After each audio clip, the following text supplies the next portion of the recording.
नेते आणि खऱ्या अर्थानं ज्यांनी शेतकरी कामगार पक्षाच्या संस्थापकीय नेत्याने महत्वाची भूमिका बजावली ते नाना पाटील। त्याचनंतर महाराष्ट्राच्या विधानसभेमध्ये ज्यांनी विरोधी पक्षनेते पद भूषवले असे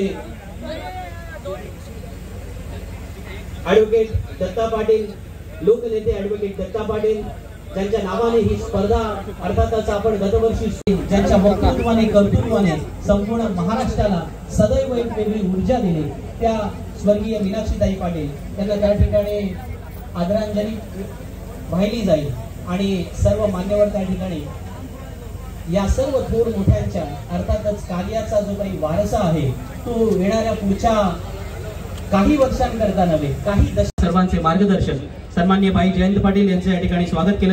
आपण रोहनातील रोहन सानपला पाहिलं आणि आपल्या अलिबाग मधील रोहित नाखवाला सुद्धा पाहिलं। अर्धशतक ठोकणारे एक नव्हे दोन नव्हे 4 फलंदाज आपण मैदानामध्ये पाहिले। हुसेन टाकेने 15 चेंडूत 52 धावा कुठल्या होत्या, निखिल दारवेने 14 चेंडूत 51 धावा कुठल्या होत्या।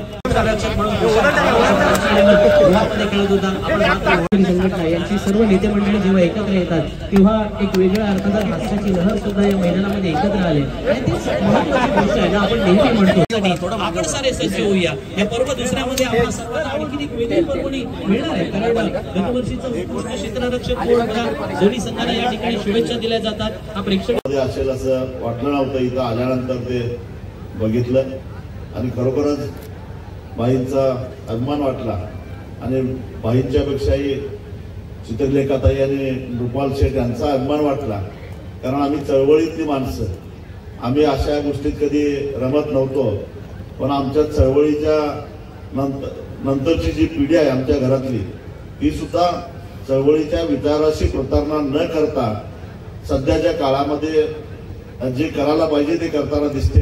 हे बघितल्यानंतर समाधान वाटलं।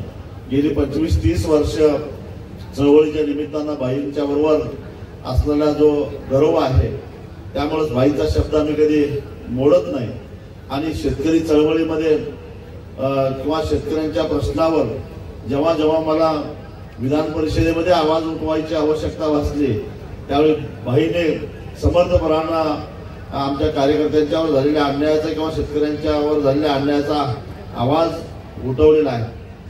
बाई केवळ रायगडचेच नव्हे तर संपूर्ण महाराष्ट्रातल्या चळवळीचं एक आमचं आश्रयस्थान होतं।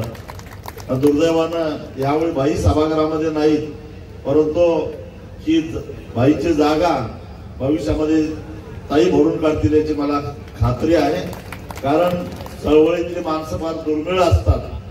खेळाला तर प्राधान्य दिलंच पाहिजे, आपण प्रोत्साहन दिलंच पाहिजे, पण ते करत असताना चळवळीतली माणसं सुद्धा जपली पाहिजेत, लक्षात ठेवा।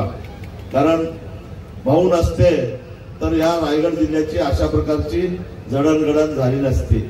माझे गुरु वामनराव चटप आणि त्यांचे गुरु ॲडव्होकेट दत्ता पाटील त्यांनी वामनराव चटपानं घडवलं आणि वामनराव चटपाने माझ्यासारख्या माणसाला विधानसभेमध्ये घडवलं, त्याचा लोकसभेमध्ये मला फायदा झाला आणि ॲडव्होकेट दत्ता पाटलांना घडवणारा हा रायगड जिल्हा आहे, भाऊंना घडवणारा हा रायगड जिल्हा आहे।